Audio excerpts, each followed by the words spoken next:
Welcome to S9 TV. ముందుగా headlines చూద్దాం.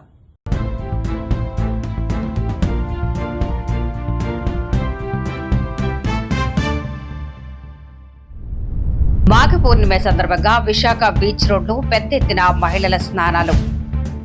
తెలంగాణను ప్రపంచ స్థాయి కోసం విజన్ 2047 రూపొందించాం. కేటీఆర్ చేసిన వ్యాఖ్యలకు ఎమ్మెల్సీ బల్మూర్ వెంకట్ కౌంటర్. ఘనంగా ప్రకాశం జిల్లా ఆయుర్భావ దినోత్సవం. ఇది శివుడికి విష్ణుమూర్తికి ఇద్దరికి ఇష్టమైన మాసం అండి. ఈ రోజు మాఘ పౌర్ణమి. ఈ రోజు స్నానం చేస్తే మాఘమాసం అంతా స్నానం చేసిన పుణ్యం దక్కుతుంది.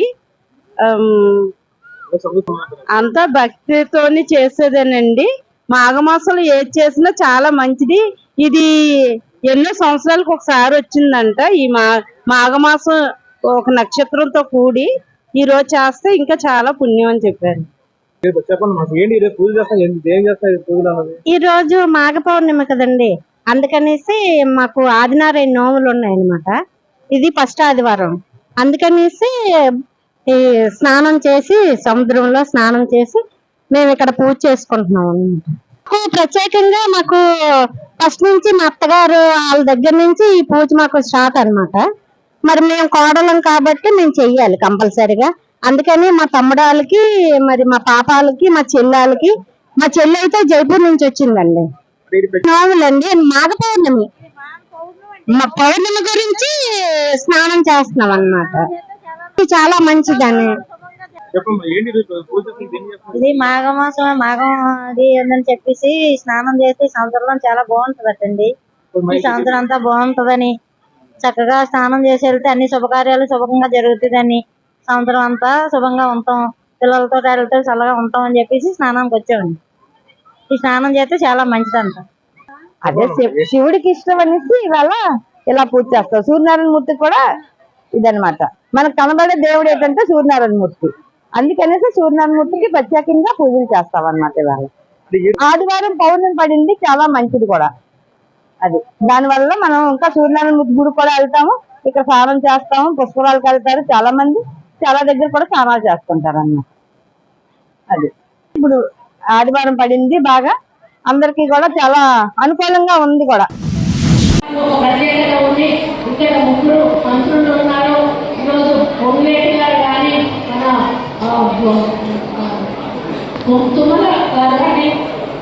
అదేవిధంగా మన బట్టి గారు కానీ, మరి బట్టి గారి చేతులు అంటే ఫైనాన్స్ ఉంది, వాళ్ళ కమ్మానికి ఎక్కడ కూడా కొంత ఆయన పక్షపాతం చూపిస్తాడు. మరి మీకు ఎప్పుడంటే అప్పుడు వారు నిధులు కూడా మంజూరు చేసేటువంటి అవకాశం ఉంది. కాబట్టి మరి మీరు ముందు గెలవాలి. గెలవకపోతే ఏమవుతుందంటే వడ్డించేవాడు మానవాడైతే ఎక్కడ కూర్చున్నా కూడా మనకి కళ్ళం దొరుకుతుంది. అందుకని పుస్తకం కూర్చున్నా కూడా మనకి ఇస్తారా కళ్ళం దొరుకుతుంది.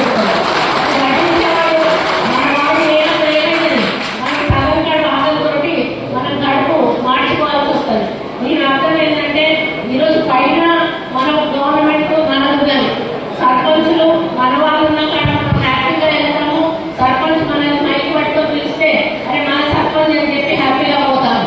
అదే వేరే పార్టీ సర్పంచ్ ఉంటే వాడు మొహం ఎక్కడ పెడతాడు, ఈయన ఎందుకు వచ్చినామా, మనం ఎమ్మెల్యేలో అయినా మనసులో అయినప్పుడు వాళ్ళకి ఆ మనసులో ఫీలింగ్ ఉంటుంది అన్నట్టు.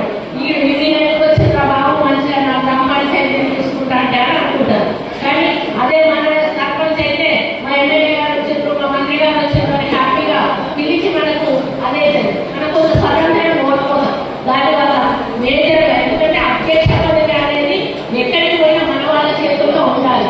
అదేవిధంగా ఈరోజు మున్సిపాలిటీలోకి వెళ్ళినప్పుడు కూడా చైర్మన్ మన వాళ్ళు అక్కడ ఉంటే మనకు హ్యాపీగా ఉంటుంది. వార్డుకి వెళ్ళినప్పుడు వార్డు మెంబర్ మన వాళ్ళని మైక్ పట్టుకుంటే మనకు హ్యాపీగా ఉంటుంది. కాబట్టి మరి పై నుంచి కింది వరకు కూడా మన ప్రభుత్వం ఉంటే మనకు అభివృద్ధి బాగా జరుగుతుంది. చైర్మన్ వేరే వాళ్ళు గెలిచారు అనుకోండి, వాళ్ళు ఏం చేస్తారు, పక్షపాతం చూపిస్తారు. వాళ్ళ మనుషులు ఉన్న చోట ఎక్కువ ఖర్చు పెట్టుకుంటారు, మనం అడిగినా కూడా ఇస్తారు, ఇవ్వాలి. దానివల్ల మీరు గెలిచిన వార్డులలో మీరు అభివృద్ధి చేసే అవకాశాన్ని కోల్పోతారు. కాబట్టి అన్ని వార్డులు గెలుచుకోవాలి, చైర్మన్ కూడా గెలుచుకోవాల్సిన బాధ్యత మనందరి మీద ఉంది. చైర్మన్ డిక్లరేషన్ అనేది మరి మీరు గెలిచిన తర్వాత అధిష్టాన వర్గం నుంచి, పై నుంచి మరి డిస్కషన్ చేసి చైర్మన్ కూడా మన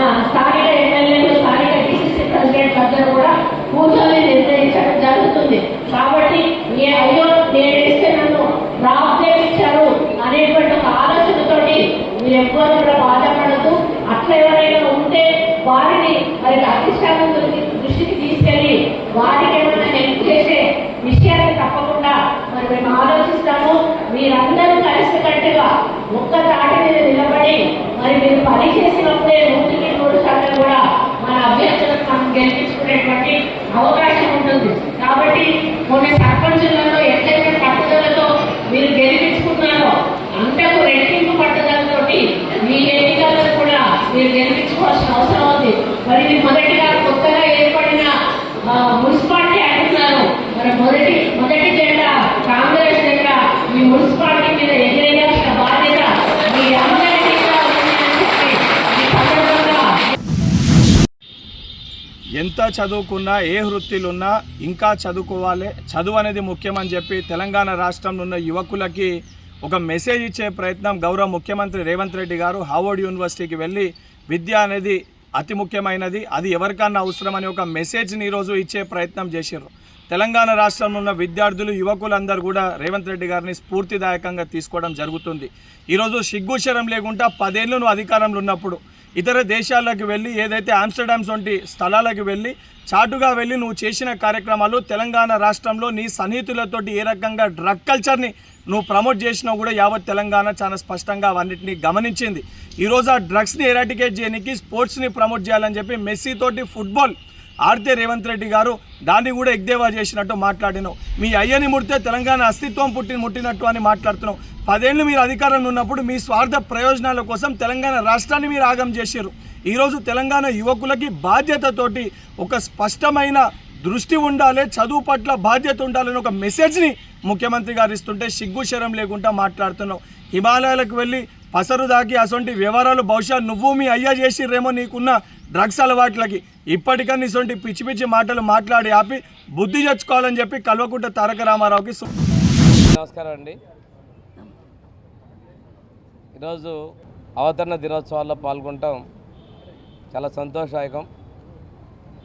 ఉమ్మడి గుంటూరు, ఉమ్మడి కర్నూలు, ఉమ్మడి నెల్లూరు జిల్లాల నుంచి కందుకూరు డివిజన్, మార్కాపూర్ డివిజన్, ఒంగోలు డివిజన్తో ఏర్పాటు చేయనటువంటి జిల్లాలో గత 5 సంవత్సరాల్లో 2 సార్లు మనం మార్చుకోవడం జరిగింది. అంటే కొన్ని ప్రాంతాలు బాపట్ల జిల్లాలోకి, కందుకూరు ఏమో నెల్లూరు జిల్లాలోకి అయిన పరిస్థితుల్లో మొన్న 31వ తేదీన తిరిగి ప్రకాశం జిల్లాలో 4 ప్రాంతాలు మార్కాపురం జిల్లాగా ఏర్పడి కందుకూరు డివిజన్తో పాటు రామాయపట్నం పోర్టు కూడా మన పాత ప్రకాశంలోకి రావడం చాలా సంతోషదాయకం. ఏది ఏమైనప్పటికీ ఈ ప్రాంత అభివృద్ధికి గౌరవ ముఖ్యమంత్రి గారు శ్రీ నారా చంద్రబాబు నాయుడు గారు, ఉప ముఖ్యమంత్రి పవన్ కళ్యాణ్ గారు చెప్పిన విధంగా కట్టుబడి ఉన్నారు. వెలుగొండ ప్రాజెక్టు ఈరోజు మార్కాపురం జిల్లా సపరేట్ అయినప్పటికీ కూడాను ఉమ్మడి ప్రకాశం జిల్లాకి అత్యంత ముఖ్యమైన ప్రాజెక్టు వెలుగొండ ప్రాజెక్టుని ఈ సంవత్సరం పూర్తి చేయాలనే సంకల్పంతో మేము ముందుకు వెళ్తా ఉన్నాం. దాంతోపాటు జిల్లాలో ప్రధానంగా ఉన్నటువంటి పాలేరు పోతల చెంచా ఎత్తిపోతల పథకం, పరిసిపాడు ప్రాజెక్టులో కూడా రేపు బడ్జెట్లో మేము ప్రాధాన్యత కల్పించబోతా ఉన్నాం. జిల్లాలో ఉన్నటువంటి ఈ కీలక ప్రాజెక్టులో కూడా పెద్ద ఎత్తున రేపు మేము నిధులు కేటాయించబోతున్నాం. ఇంతేకాకుండా మన ప్రాంతంలో ఉన్నటువంటి వాణిజ్య పంటలైనటువంటి పొగాకు, వీటికి కూడా ఈ మధ్య వచ్చిన సమస్యల అధిగమన కూడా కేంద్రంతో సంప్రదింపులు జరిపి రైతులకు కూడా ఇబ్బంది లేకుండా చర్యలు తీసుకుంటున్నాం. గ్రానైటు ఇటువంటి పరిశ్రమకు కూడా ఒడిదుడుకులు లేకుండా ముందుకు పోయి ఏర్పాటు చేయడం జరిగింది. ఈరోజు కొత్తగా ఏర్పడినటువంటి ఈరోజు ఉన్నటువంటి ప్రకాశం జిల్లాలో తీర ప్రాంతం, అదేవిధంగా హైవేసు, రైల్వే లైన్లు ఇవన్నీ కూడా ఉన్నాయి. దీంతోపాటు నీరు కూడా మనం అంతా కూడా సర్ఫేస్ వాటర్ మీద ఆధారపడినటువంటి పరిస్థితుల్లో వెలుగొండ పూర్తి చేసుకొని ఈ ప్రాంతంలో ఉన్నటువంటి పరిశ్రమలు, దొనకొండలో కూడా బీడీఎల్ పరిశ్రమతో పాటు దొనకొండలో కూడా పూర్తి స్థాయిలో అభివృద్ధి చేసే విధంగా ప్రభుత్వం పారిశ్రామిక అభివృద్ధికి ప్రోత్సాహం చేస్తూ ఉంది. ఈ ప్రాంతంలో పారిశ్రామికంగా, విద్యాపరంగా, అదేవిధంగా పూర్తి స్థాయిలో వ్యవసాయ పరంగా మౌలిక వసతులు కల్పించడానికి, అభివృద్ధి చేయడానికి ప్రభుత్వం కట్టుదిట్టగా ఉంది. ఏదైతే వెనకబాటుతనాన్ని అభివృద్ధి వైపు నడిపించాలని ప్రకాశం ఏర్పాటు చేశారో దాన్ని కొనసాగించి ప్రాంత అభివృద్ధికి జిల్లా యంత్రాంగం ఉత్సాహంగా ఉన్నటువంటి కలెక్టర్ గారు, ఎస్పీ గారు, అదేవిధంగా మన కొత్తగా వచ్చిన జాయింట్ కలెక్టర్తో పాటు జిల్లా ప్రజాప్రతినిధులందరూ జిల్లాలో ఉన్నటువంటి తెలుగుదేశం, జనసేన, ఎన్డీఏ ప్రాంతాలు కూడా చిత్తశుద్ధితో, అంకిత భావంతో అభివృద్ధి కట్టుబడి ఉన్నామని చెప్పి నేను తెలియజేసుకుంటూ ఈరోజు ఈ ప్రకాశం జిల్లా అవతరణ దినోత్సవాల సందర్భంగా ఉమ్మడి ప్రకాశం జిల్లా వాసులందరికీ కూడా నేను ధన్యవాదాలు తెలియజేస్తున్నాను. ఎందుకంటే ఆ ప్రకాశం ఏర్పాటు చేసిన తర్వాత ఉమ్మడి జిల్లాలో వెనుకబాటుతనం నుంచి చాలా వరకు మనం ముందుకు తీసుకురావడంలో ఈ ప్రకాశం జిల్లా సేవల్ని మనం ఒకసారి గుర్తు చేసుకుంటూ భావితరాలకి మరింత ముందుకు పోవాలని తీసుకెళ్తామని కోరుకుంటూ సెలవు తీసుకున్నాను. ఇంతటితో వార్తలు సమాప్తం. మరిన్ని అప్డేట్స్ కోసం చూస్తూనే ఉండండి S9 టీవీ న్యూస్.